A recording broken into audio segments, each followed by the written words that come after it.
What's up, everybody? My name is Chris. Chris Moix, part of the discipling culture here at New City Church. Just kind of want to walk you through Ephesians 4, what we call the Apest. And the reason we want to do that is because it's really put perspective on how you get along with people and the way that they're wired. And so before we start, I'm just going to kind of read you Ephesians 4. It says, "As a prisoner for the Lord, then, I urge you to live a life worthy of the calling you have received. Be completely humble and gentle. Be patient, bearing with one another in love. Make every effort to keep the unity of the Spirit through the bond of peace. There is one body, one Spirit, just as you were called to one hope when you were called. One Lord, one faith, one baptism, one God and Father of all, who is over all, through all, and in all. But to each of us grace has been given as Christ apportioned it. This is why it says, when he ascended on high, he took many captives and gave gifts to his people. He who descended is the very one who ascended higher than all the heavens in order to fill the whole universe. So Christ himself gave the apostles, the prophets, the evangelists, the pastors, and the teachers to equip his people for works of service, so that the body of Christ may be built up until we all reach unity in the faith and in the knowledge of the Son of God and become mature, attaining to the whole measure of the fullness of Christ. Then we will no longer be infants, tossed back and forth by the waves and blown here and there by every wind of teaching and by the cunning and craftiness of people in their deceitful scheming. Instead, we will speak the truth in love. We will grow to become in every respect the mature body of him who is the head, that is Jesus. From him the whole body, joined and held together by every supporting ligament, grows and builds itself up in love as each part does its work." Let me just kind of walk you through this. The story goes is that the Lord has given peace, like we didn't create it. Like he's given his peace, his body, to the church. Like he creates it. Our role is to sustain it. Okay? And if you know how church works, man, you know people don't get along. And so just going to kind of play this out for you, how this thing came about at New City Church. Me and my friend Matt, we started New City Church back in 2012, moved here in 2011. Been friends since the 90s. When we started doing ministry together, realized real quickly that we saw ministry through two separate lenses. His heart was always for the people outside of the church, and so he would move in that direction. My heart was always for people who were inside the church. And so because we've known each other since the 90s, man, there was a strong bond there. There was a strong love, and we just kind of persevered through these things until we learned more about our gifting, all right?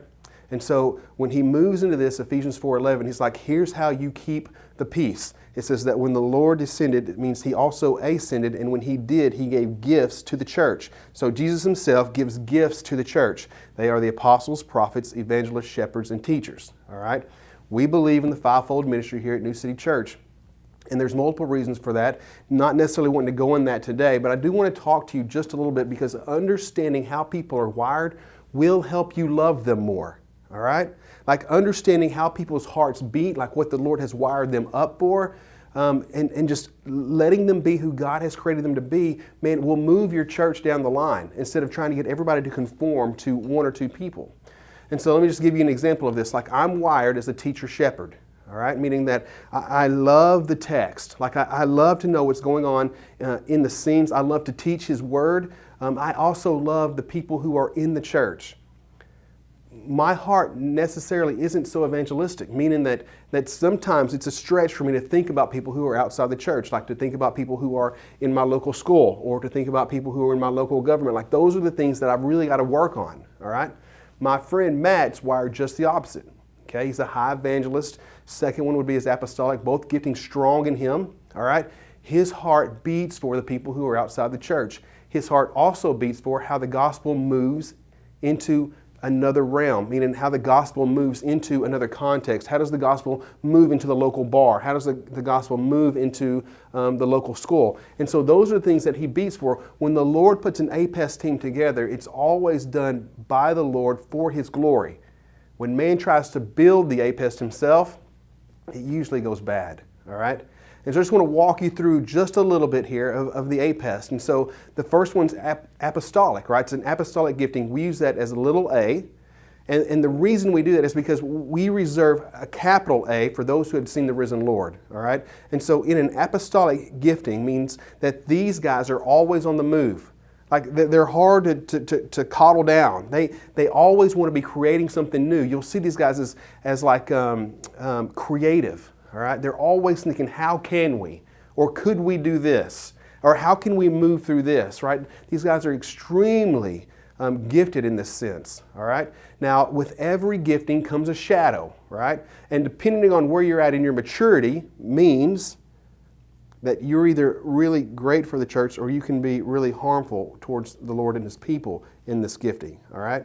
So a shadow of the apostolic gifting would mean that they never sit still long enough to actually see something get fulfilled. Like they always start something, okay? Like there's a guy at our church, love him to death. As he's working through this, man, he's been on every team that we've had at New City Church. Like he wants to start something, and when he gets bored with it, he moves on. And so he starts something new, and he gets going, and he gets bored with it, and so he moves on. And so the danger in this, all right, is that people will stop following. And it becomes very difficult to get people to surround the apostle with, because they can't stick very long, okay? And so they'll create a new mission, but they won't be around to see it get finished. That makes sense, right? And so we move on. Next one's a prophet, all right? And so prophets love the word, all right? If you believe everything that you read, like 9 times out of 10, they hear accurately what the Lord is trying to say to them, all right? And so they're very great to keep around apostolic people, all right? Because they keep them on track, all right? If you could imagine this in a graft, it's like the apostle goes first. He needs to be tagged in with a prophet, because the prophet keeps them on track. All right. Now, the great things about prophet are, man, when they hear the word well, their role is to come and say, hey, here's what I think the Lord is trying to say to us. All right. If you have a mature prophet in your life, you need to stop and listen to them. All right. The shadow to the prophet who has not grown up in the faith is that when they hear something, they think it's their job to implement it. And so they'll keep pushing and they'll keep pushing and they'll keep pushing so they can get their way, because they believe the Lord has ordained this. All right. A maturity piece in the prophet is to say, hey, I've heard this from the Lord. Here's the truth that I believe He's trying to say to me, and then to walk away, all right? So prophets have a massive role in the church, okay? The next move is an evangelist. Evangelists are wired for people outside of your church. Like their heart beats for the people who don't know Christ.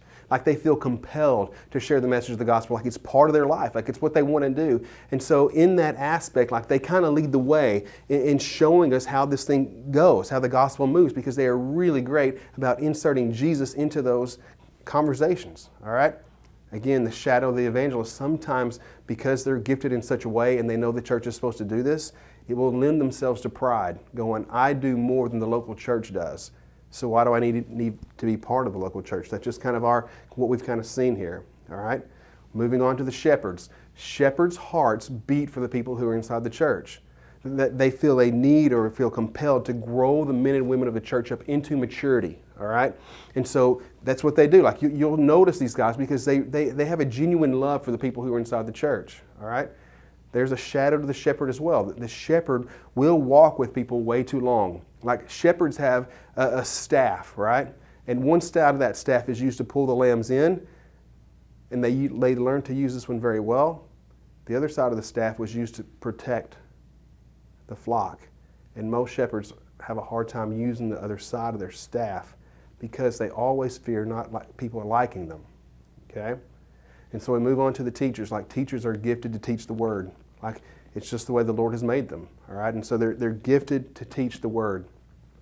They can stand up, they can open the word, they begin to read it and teach it. And man, usually, you will see their gifting come out of them. I watched a guy who had the gifting of teaching one time. We baptized him, and before they put him under the water, he grabbed the sides of the tank and said, hold up, I need to tell everybody what baptism is and why I'm doing it. And it was the teacher and him going, you're not going to baptize me until I get a chance to tell people why I'm getting baptized. And he actually taught them for about 10 minutes about what baptism was before they dunked him, right?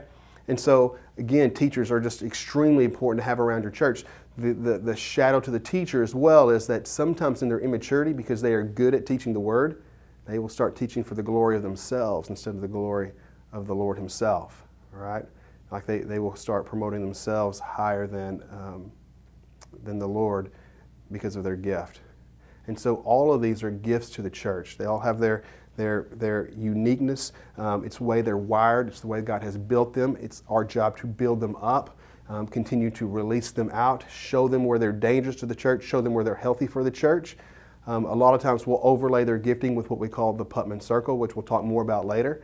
But man, for further information on this, you can do two things. You can go online to fivefoldsurvey.com. It's a free assessment, allows you to take the test. Sometimes those things can be skewed based on what you want, and so I would ask you to always follow that up with people around you to ask them what they think. Another great book is called Primal Fire by Neil Cole. It goes in depth about all of these giftings. Man, I would really encourage you as you're tracking down this path to grab Primal Fire and read it, especially for your own gifting, for the people that you serve with, the people that you've invited into your discipling relationships, so that you can learn how they're wired. All right? And so, man, hope this has been helpful for you. We look forward to seeing you.